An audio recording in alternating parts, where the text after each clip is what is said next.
Hola Armando, ¿qué tal? Una nueva reunión. Hola. ¿Te parece que el capitalismo está en crisis? A ver, voy a precisar la pregunta. Si está en crisis el capitalismo, si está en crisis lo que los políticos consideran capitalismo, si está en crisis la palabra que se entiende por capitalismo, cosas que no son capitalismo.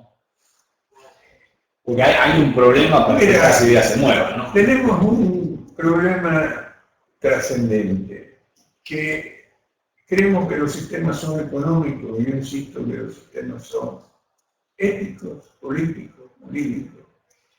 Y cuando digo ético, no estoy hablando de quién es, de que uno es moral y el otro no. Es una concepción ética. Hay dos filosofías que se dan de patada. Una trajo la libertad y otra el totalitarismo. El liberalismo, que está engendrado en lo que se llamó el rule of law. Y cuando digo el rule of law hay que tener cuidado porque, como dijo Locke, lo que importa no es la ley, sino qué es ley.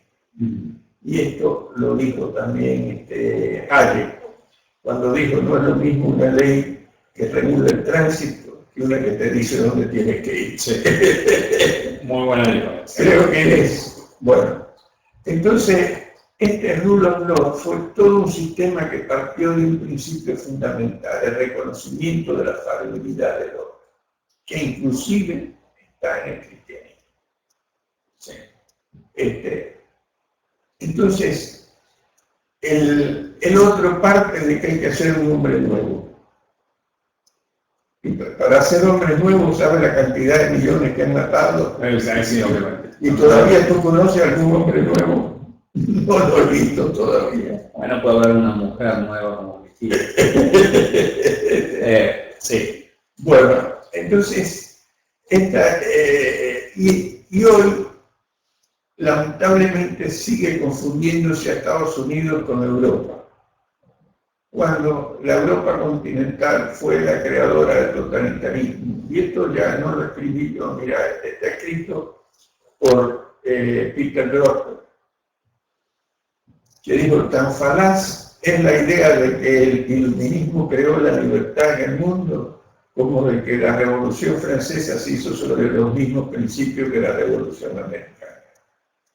O sea, comparar a Robespierre con Madison o con Jefferson.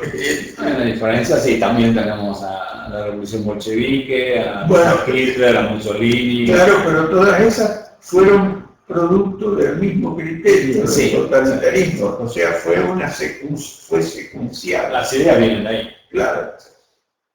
Y bueno, porque imagínate, Rousseau fue el primero que dijo la otra gran diferencia, que toda la desigualdad humana era producto de la propiedad privada. Por lo tanto, ¿qué había que hacer? Eliminar la propiedad privada. Y esto fue lo que tomó Marx, ¿o no? De acuerdo.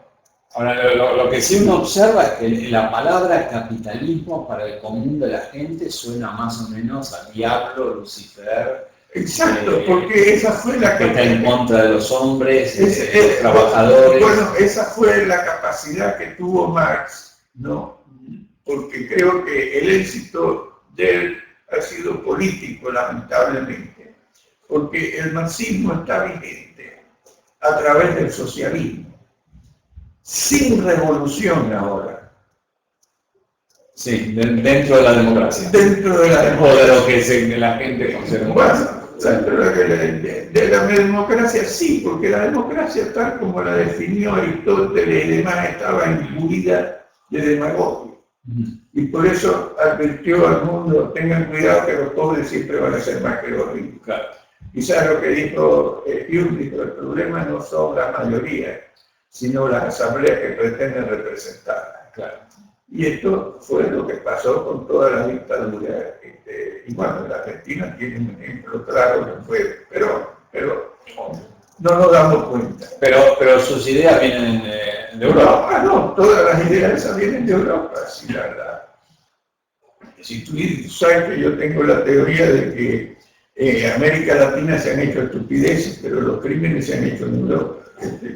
Es interesante porque la gente de izquierda, si tomas ideas de Estados Unidos, sos un cipayo o un imperialista. Sí. Ahora, si tomas ideas de Alemania, de Rusia o de otro lado, estás en favor de la humanidad. Bueno, pero lo estás viendo ahora con Fidel Castro. Claro. ¿Qué te parece? La visión que hay en el mundo de Fidel Castro. Porque tú sabes que cuando tú matas desde la izquierda, eres idealista. Ahora, cuando te matan para que no mates, ese es genocida. Exacto. Bueno, y por eso te digo, y lamentablemente, yo tengo la idea de que la izquierda defiende brillantemente la estupidez y la derecha estúpidamente la brillante, porque cada vez que hemos aceptado la denominación de capitalismo, ya prácticamente hemos aceptado todo el criterio de Lenin de que el imperialismo es la etapa superior del capitalismo. Ok, pero esto lleva a que ellos en la práctica han sido mucho mejor comunicadores que los liberales. Totalmente de acuerdo, este es el problema que estamos sufriendo. ¿A qué le atribuís? ¿Que somos todos imbéciles los liberales? Mira, después de tantos años nadie sabe. Yo realmente creo, por ejemplo, que ni los mismos americanos no han sabido cómo defender el sistema que creó y cambió la historia del mundo. Yo te voy a contar un cuento, vos que sos un defensor de Estados Unidos. Tengo un profesor amigo, él es austríaco, pero vive en Stanford. Volvía de viaje y estaba la policía abriéndole la casa por la fuerza porque habían visto que estaba navegando, ni el control, pero pareció a la Unión Soviética. Había estado navegando buscando una casa para un amigo y no sé por qué razón terminó siendo sospechoso de terrorista.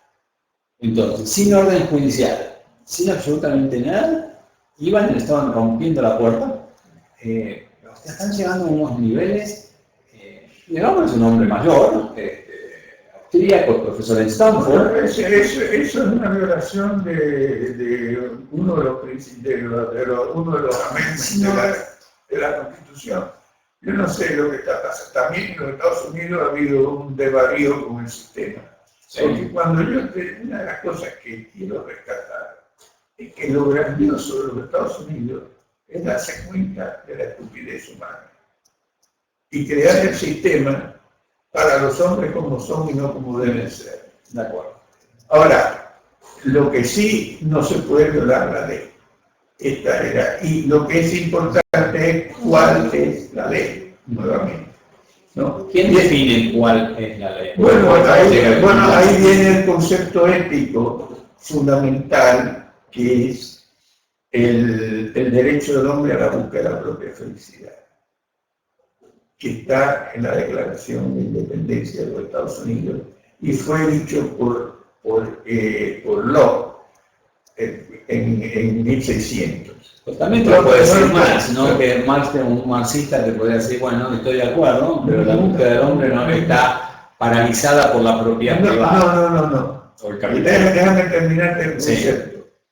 El concepto que Locke lo definió como el principio fundamental de la libertad, significa que los intereses privados no son contrarios al interés.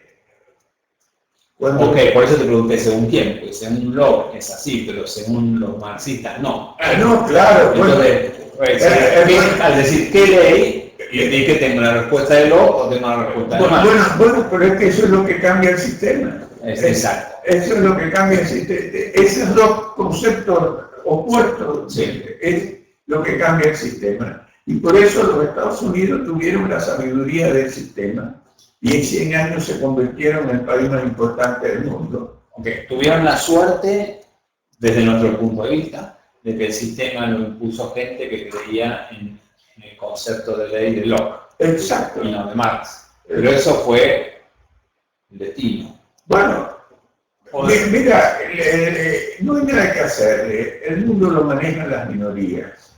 Esta ha sido la historia. Uno para bien y otro para mal. Sí. ¿No? Y acá la Argentina es otro ejemplo. La Argentina, cuando vinieron lo que yo llamo los founding fathers en la Argentina, que son Alberti, Sarmiento, Mitre y Urquiza. La Argentina es un país de un 80% analfabeto. Y los americanos, antes de la Constitución de 1787, estaban tan atrasados como los latinoamericanos.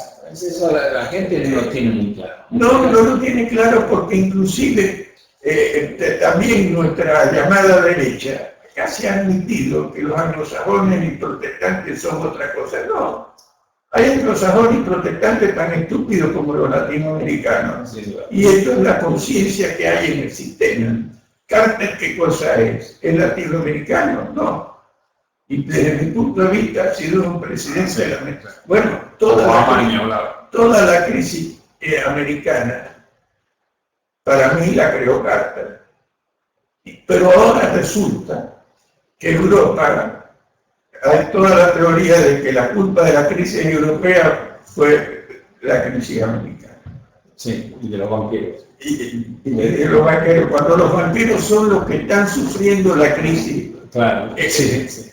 Es como que se autoflagelan. Pero todo esto parece mentira que todo lo que decimos es obvio y es ignorado. Tenemos un problema de comunicación, pues si es obvio, hay un motivo, no te digo los políticos, porque los políticos podrían tener intereses de tener el poder, de robar, etc. Sí, pero la población, ¿cuál es la población? Te da la sensación como que votarían lo mismo que está haciendo el kirchnerismo, pero con buenos modales. O sea, estatizar IPF, sí, una bandera, una aerolínea de bandera nacional. Sí, o sea, es como que lo ven bien, el problema es... Todo el nacionalismo ese fue deprimente, y esta fue la diferencia, por eso se ve a los Estados Unidos. Tú sabes que ahora el imperialismo le cambiaron el nombre. Así, ¿cómo se llama? Ahora le llaman hegemonía. Muy bien. Son creativos. Bueno, igual que en vez de precios máximos, precios cuidados. Porque ahora también quiere decir que los chinos le quieren superar la hegemonía de los Estados Unidos. Es, desde mi punto de vista, otro planteo totalmente falaz. Sí. ¿Por qué? Porque hoy, aunque parezca mentira, los países en serio no tienen interés en la guerra. ¿Y sabes por qué? Y esto ya lo he dicho acá, creo, voy a repetirlo, porque a veces hay que repetir la verdad. Sí. Alberti dijo, la guerra será más rara en la medida que la responsabilidad por sus efectos se haga sentir entre los que las incitan y las declaran. ¿Qué pasó cuando se inventó la bomba atómica? ¿Y sabe quién abundó en este tema? Juan Pablo I, el Papa que mataron. Que, ¿sabe qué dijo? Las armas nucleares no son bélicas, son disuasorias. Porque todo el mundo sabe que los americanos y los rusos sabían que si ellos le mandaban una bomba atómica a los rusos te mandaban otra y te destruían el país. Y fíjate que las guerras que hay ahora son guerras como las que digo, son las guerras internas estas que tienen los musulmanes. Pero tú has oído hablar de que van a tirar una bomba atómica. No. Ni se le ocurre. Y siguió diciendo, la guerra será por mandato. O sea, están los que las hacen y los que las hacen hacer. Sí. ¿No? La gente no quiere guerra. No, por supuesto. Entonces, la China lo que ha logrado es enriquecerse. Pero como que han creído todo el tiempo que los americanos lo que han querido ha sido dominar al mundo. No. Los americanos lo que han hecho es impedir que el mundo sea dominado. Sí.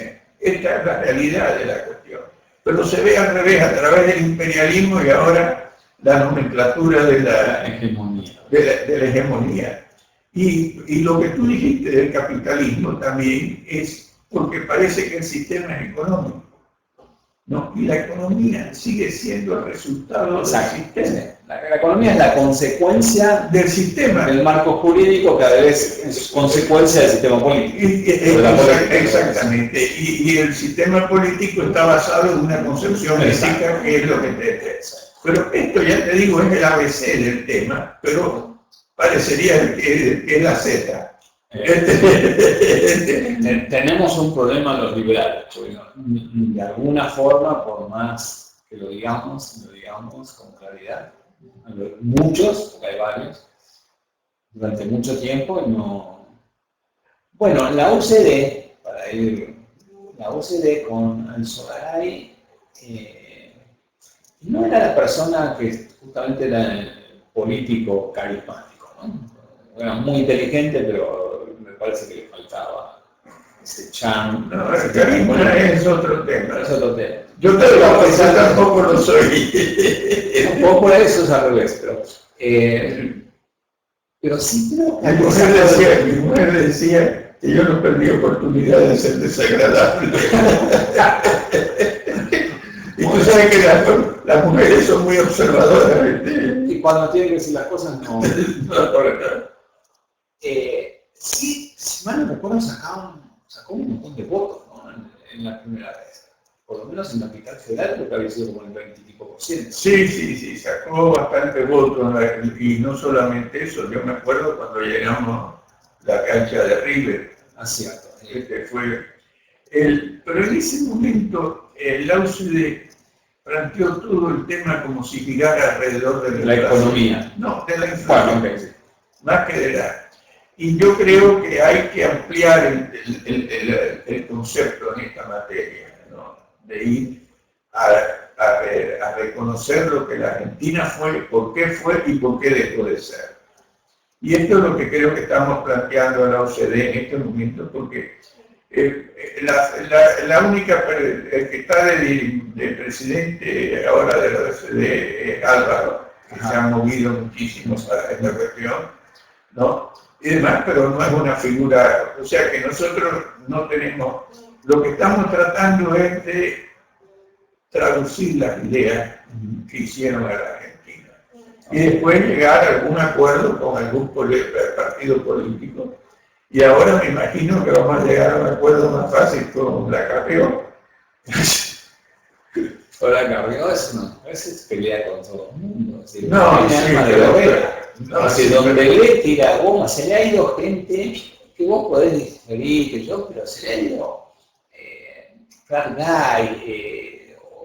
Guy, ¿se le fue? No, todavía no. No, se le fue el chico, ¿cómo se llama? Jiménez o Pérez algo. Se le fue gente, porque se ve que... Mira, vamos a verlo de esta manera. Si ella estuviera... Yo no te voy a hablar de la personalidad de ella, porque durante mucho tiempo, desde mi punto de vista, no dejó tontería por decir. Sí.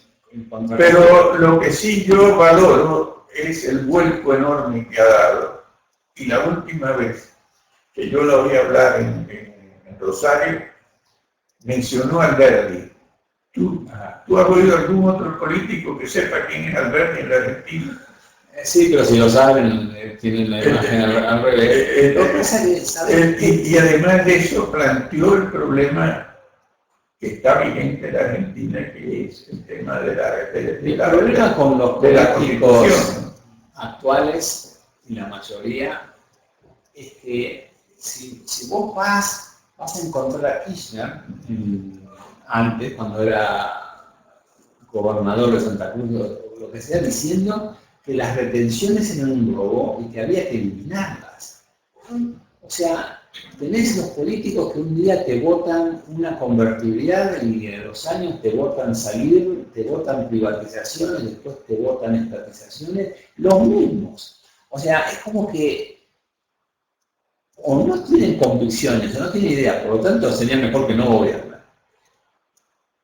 O gobiernan según la billetera. Si le pagan para votar privatizaciones, votan privatizaciones. Si le pagan para votar estatizaciones, votan estatizaciones. Entonces está la sensación, una virtud importante de la UCD y de Anzogaray en especial es que no le importaba si era políticamente correcto o incorrecto. Él defendía No, él sus planteó ideas. las cosas y planteó muchas cosas correctas dentro de ciertos límites en aquella oportunidad, porque durante todo el tiempo el problema ha sido, parece que el problema económico es la inflación. Sí. Y la inflación es la consecuencia. De acuerdo. Aquí y fíjate tú, Europa sin inflación está quebrada. Hoy la economía argentina está en mejores condiciones que la europea, aunque te parezca mentira lo que estoy diciendo. Sí, no, eso no lo compro. Bueno, tú no lo compras, pero yo te puedo decir que el problema de la Argentina hoy son las reglas políticas que hay. Sí. Que si tú las cambiaras, ¿no? Bajaras el gasto, Sí. liberaras el comercio, ¿no? Que es lo que está planteando ahora, imagínate, no se pueden traer los insumos. Sí, sí. Le estás poniendo unos impuestos a la gente porque el tipo de cambio para el que exporta hoy no es 8 y pico, es 4. No, 4, claro. Sí, sí, porque después le sacan todos los impuestos, las retenciones. Sí, nada más. Sí. Entonces, hay mucha gente, bueno, para que la Argentina haya llegado a ser un país, la Argentina se conocía en el mundo, ¿sabes por qué? Por 2 razones.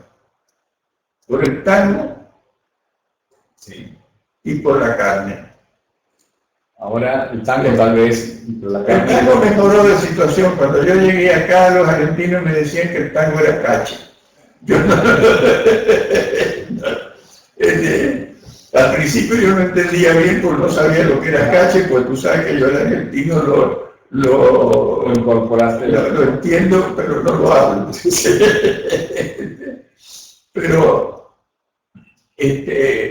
la Argentina es un ejemplo sideral para el mundo, porque fue la prueba que no hacía falta ser ni anglosajón ni protestante para crecer y para destruir. Bueno, y después, está visto que los ingleses son protestantes y anglosajones. ¿Y qué pasó cuando vino Attlee? Destruyó la economía. Se transformaron en el país más socialista de Europa. Y claro, entonces, y esto es lo que está pasando en Europa, pero se le llama la crisis del capitalismo, porque esta es ¿no? Y yo digo que el primero que se asombraría de oír eso sería Marx. Sí, exactamente. Si Marx oyera que le dicen al sistema económico europeo capitalismo, no, se levanta la tumba de no, yo quise decir otra cosa. No.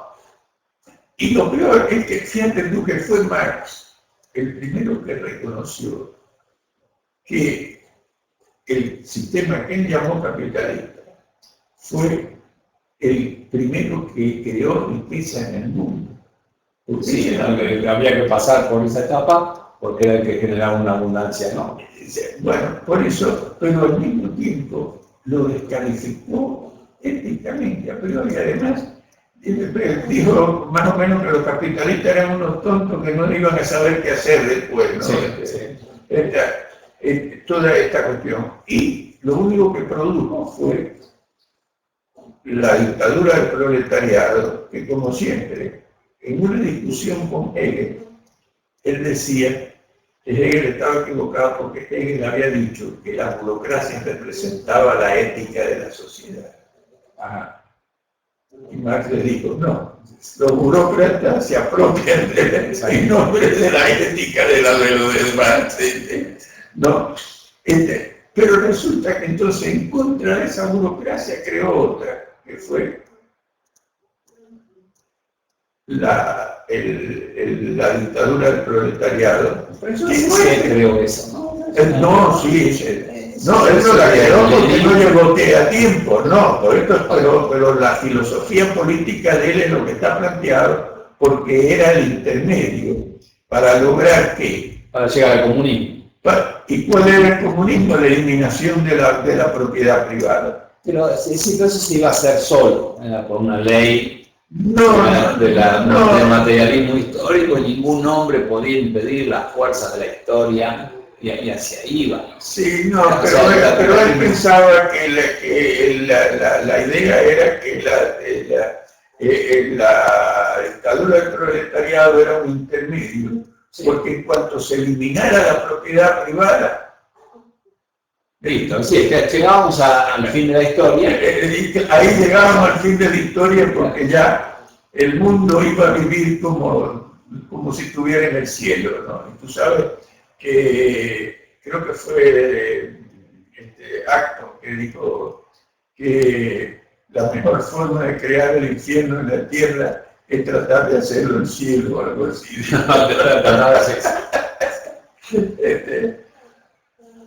Pero ahora la UCD está intentando rescatar este principio. Eso es lo que estamos tratando de rescatar con las limitaciones políticas que tenemos. ¿Cuál es la limitación política? Bueno, la limitación política es que es un partido todavía relativamente pequeño y que no hay ninguna figura descollante. ¿Pequeño por cantidad de afiliados o pequeño por votos que captaría o la locomotora? No, eso no lo sabemos. Los votos que captaría, esa es la idea que tenemos. Tenemos en este momento en la capital 14.000 afiliados, por eso nos dieron la... ¿Ustedes estarían de acuerdo en un impuesto de capitación? O sea, lo que estoy queriendo decir es, miren, basta de porcentajes sobre ingresos, ganancias, IVA, que implica que el Estado siempre tiene que estar mirando las cuentas y cuánto la gente gana. Igual que el teléfono, se llega una factura a fin de mes. Si usted vive en el barrio norte va a pagar tanto y si vive en el barrio más humilde va a pagar menos, va a ser arbitrario, pero te llega una factura. Así como te llega la factura del teléfono, la luz. Te corresponde pagar tanto. No sé, no me puedo pensar sobre eso. Porque lo que sí te digo es que creo que no hay que seguir teniendo el nivel de impuestos que tenemos. No, ¿Sabes cuánto aumentó el gasto público en los primeros 9 meses del año? No sé, pero una mortalidad. 46%. ¿En términos nominales o reales? No, en términos nominales. No, por suerte tenemos inflación. Eso lo vamos a dejar por porque no imagino que, entre otras cosas, por ejemplo, darle más seguridad a la gente, que es un tema clave, y controlar el gasto. Pero un sistema de impuestos que no implique ya nunca más meterte en la vida privada de la gente, nada por el estilo, podría generar un aluvión de inversiones, ¿no?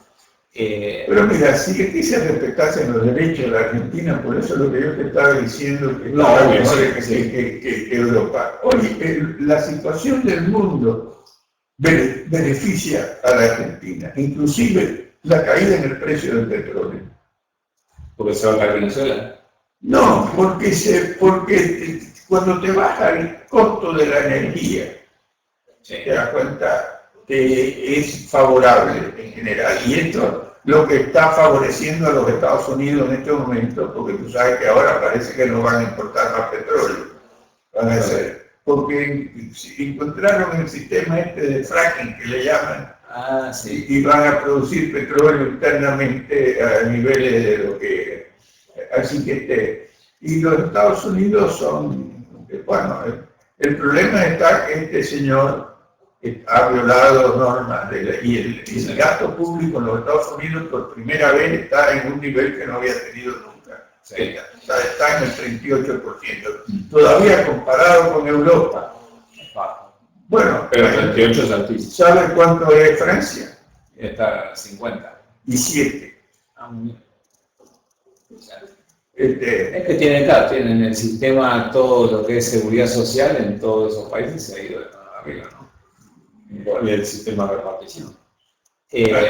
Así que y tú sabes que yo escribí hace mucho tiempo un artículo que después, inclusive Friedman, sin haberme leído a mí, lo aceptó, donde yo decía, prefiero un gasto más bajo con un déficit más alto que un gasto más alto con un déficit más bajo.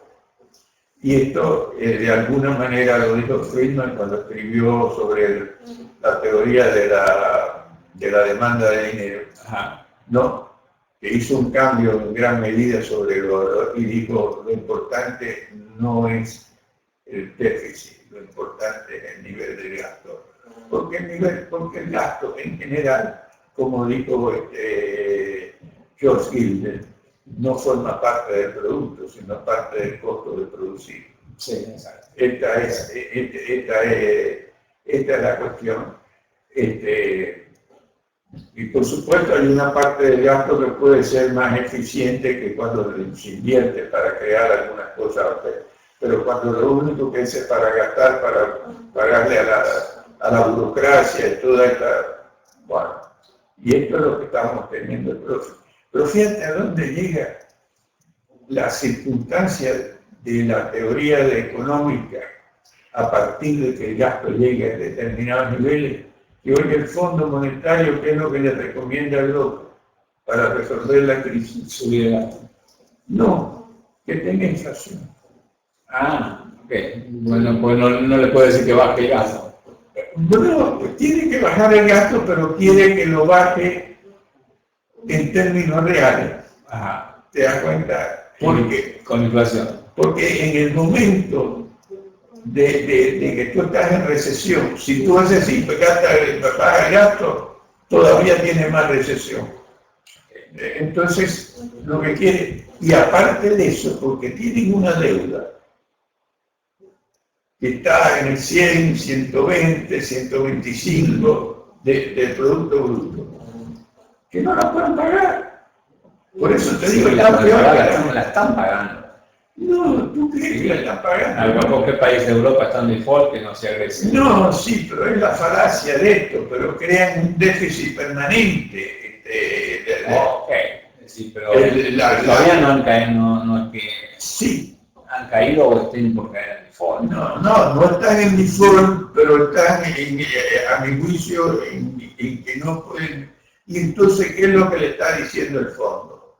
Que traten de que baje la deuda en términos reales, porque si no la pagan a los bancos,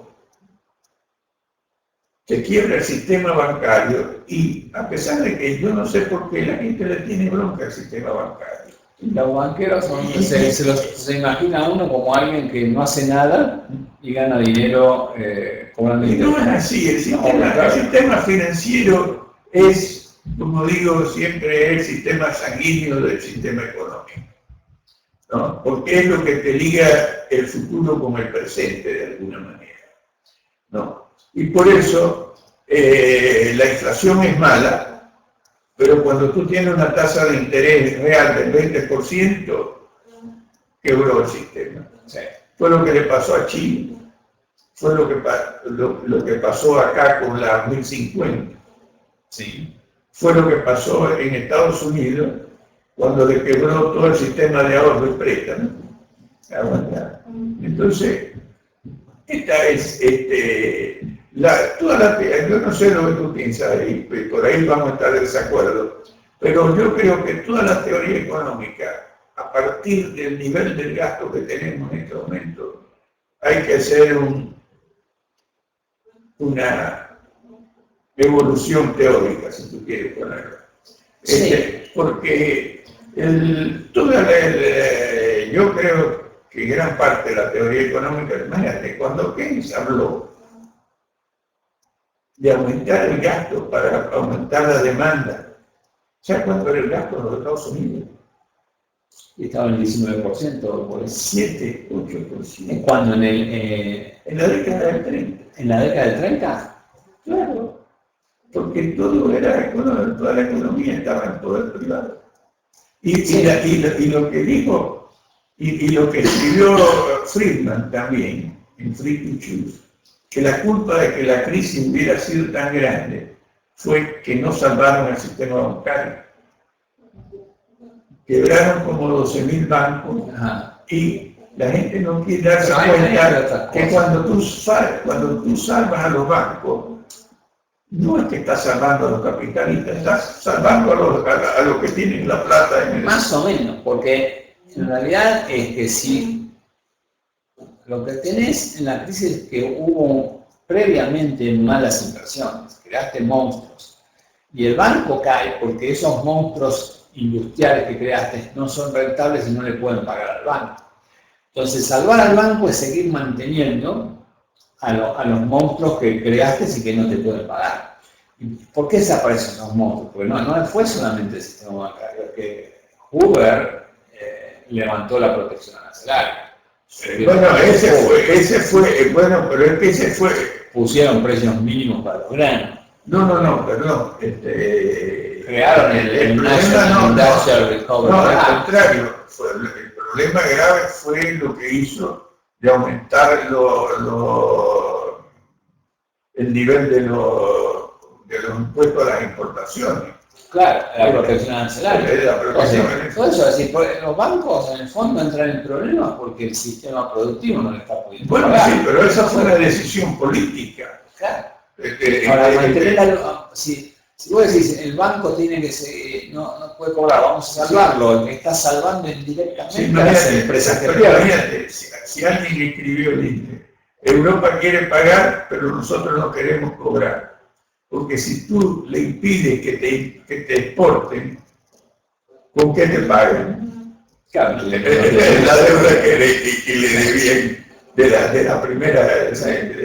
la Primera Guerra Mundial, sobre todo, ¿no?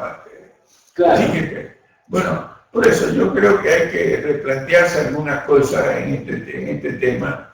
Y ya te digo, hablar de que en las mismas condiciones, cuando el gasto es el 50%, o sea que yo tuve la oportunidad de conocer a Hayek. Sí, yo también. Somos varios. Bueno, y me acuerdo que un día, conversando con él, me dijo que Keynes estaba preocupado porque tú sabes que él enseñaba en la misma universidad que me dijo, porque decía que las ideas de él se habían llevado a niveles que a él nunca se le habían ocurrido. Es cierto. Así que imagínate, si Keynes viera hoy un gasto público en Francia del 57% del Producto Bruto, estaría tan sorprendido como Marx. Claro, lo que pasa es que es la consecuencia no querida de esta decisión de salvar a los bancos. Al salvar al banco, es decir, no te digo que hay que dejar quebrar al banco, la madre del problema está en la mala asignación de recursos. ¿Quién le va a pagar al banco en el futuro? Pero lo que pasa es que cuando el problema es el gasto público, lo que más le deben a los bancos es el sector público europeo. Ok, es decir, y te digo, todos esos países, mira, que lo traje precisamente.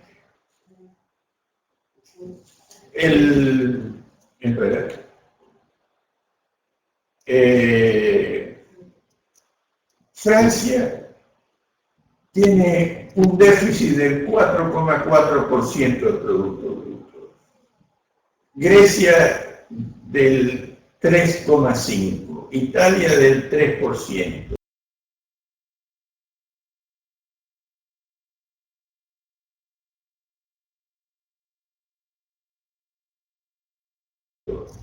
Holanda del 2,7%, España del 5,6%, Bélgica del 2,6%, Austria del 3%. No, y la única que tiene un superávit, ¿sabe quién es? Alemania. Cero. Pero ¿sabe por qué? Porque el euro, para quien beneficia es Alemania, la que tiene el superávit comercial, tiene un superávit comercial de 200 y pico mil millones de dólares. A ver dónde está.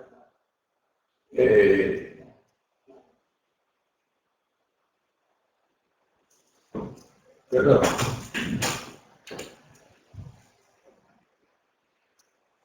$279.000 millones de dólares tiene de superávit comercial. Diremos que yo estoy de acuerdo en que la deuda es mala. Lo que quiere decir que en gran medida el resto de Europa la que le está pagando, la que tiene. Porque hay variables que me parece que no se están considerando, que es el avance de la tecnología está produciendo unos aumentos de productividad enormes. Bueno, es que esa es la única forma de crecer para algunos países. Para países atrasados pueden crecer sin necesidad de mejorar la tecnología ellos, sino incorporando la tecnología. Pero ya un país como los Estados Unidos crece por el incremento de la tecnología que tiene. Claro, lo que pasa es que ese incremento de la tecnología en Estados Unidos, en Europa, donde sea, provoca un aumento del ingreso real que de alguna manera mitiga el problema del gasto público. Porque cuanto más es tu ingreso, más disparate puedes hacer. No te digo que esté bien, ¿no? Es el gasto público de gastar los cielos. Simplemente te digo que sí es un problema, pero el avance en realidad te calcula. Nosotros lo que hacemos acá es dar clases online. Imagínate, hay alumnos en toda Latinoamérica. Hay profesores de distintas partes del mundo. Estás 3 horas conectado con un aparato de estos frente al costo de tener un campus real. O sea, el incremento de la productividad y todo lo que puedes hacer es terrible. Las comunicaciones ya prácticamente son gratis. Vos podés hablar por Skype a cualquier parte del mundo. Imagínate, de hace 30, 40 años atrás, te había llamado a telefonista y te decía, tiene 2 días de espera. ¿Sí?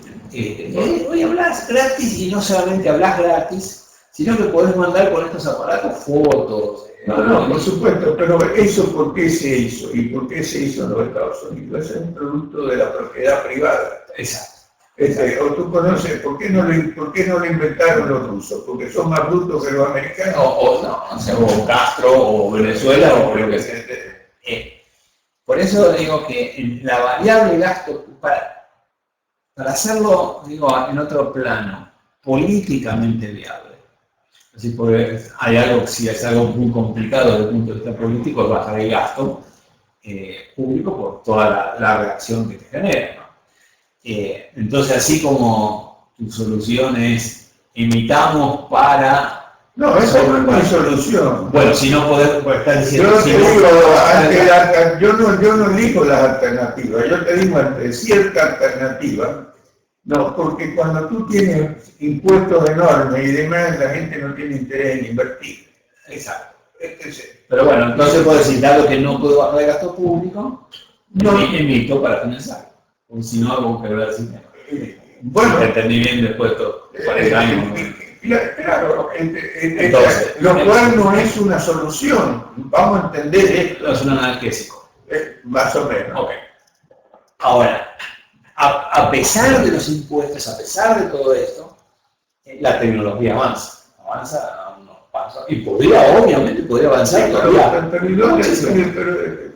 Pregunta, ¿dónde avanza?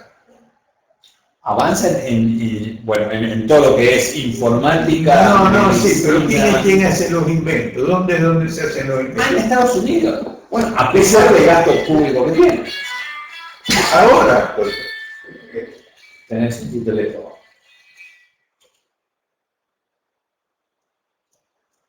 Pero también tenés avances muy fuertes. ¿Hola? Sí.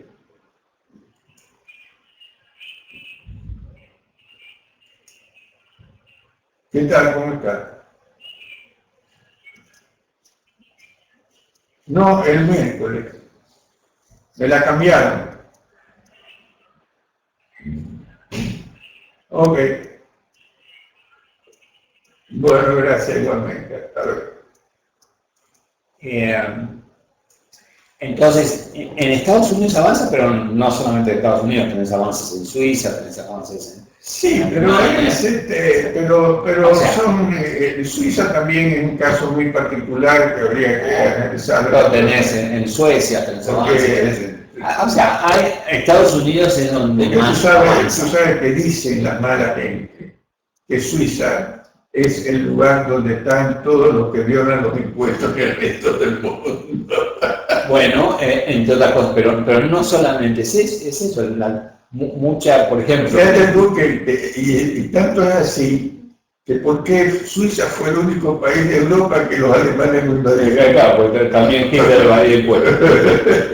Pero gran parte de toda la tecnología y motores que usa el Challenger son hechos en Suiza. O sea, la tecnología y la precisión suiza y la industria es impresionante. Si no, todo está hecho, toda la tecnología y los avances asiáticos en informática. Sí, no, pero mira, vamos a ponerlo de otra manera. Sin los Estados Unidos el mundo no existiría. Y lo que insisto no es porque los americanos sean más buenos ni más malos, tienen un sistema distinto, sino que cambiaron el sistema que le dio la vuelta al mundo. Y no solamente eso, sino que ahora, por ejemplo, cuando se habla de que los chinos quieren la hegemonía americana y toda esta cuestión, los chinos son los que más le compran los bonos a los americanos. ¿Por qué? Porque saben que la economía hoy está integrada, y esto es una diferencia total con lo que fue la historia del mundo, donde los europeos se mataban los unos a los otros porque siempre creían que había que jorobar al vecino. Claro, no, y esto es lo que de alguna manera la información ha permitido una formación relativamente distinta en gran parte de los países, y los chinos para mí han sido uno de los principales que lo han tomado en cuenta. Y los japoneses, por el contrario, que lo habían tomado de alguna manera, se socializaron y no hay nada que hacerse. Cuando tú socializas, quiebra. Porque tú sabes que en algún momento te comparaban a la Argentina con Japón, ¿no? Sí. Como diciendo que los japoneses son un fenómeno, porque no tienen recursos y son un fenómeno, y los argentinos son unos tarados porque tienen los recursos y no es así. Cuando cambiaron el sistema, se jorobaron y están hoy, es uno de los países más quebrados tienen un serio problema, exacto. Y no dejaron de ser japoneses. No dejaron, y los Estados Unidos también están bastante quebrados. Bueno, por este presidente ha hecho las cosas. Sí, pero parece que ya los republicanos... Bueno, ahora perdió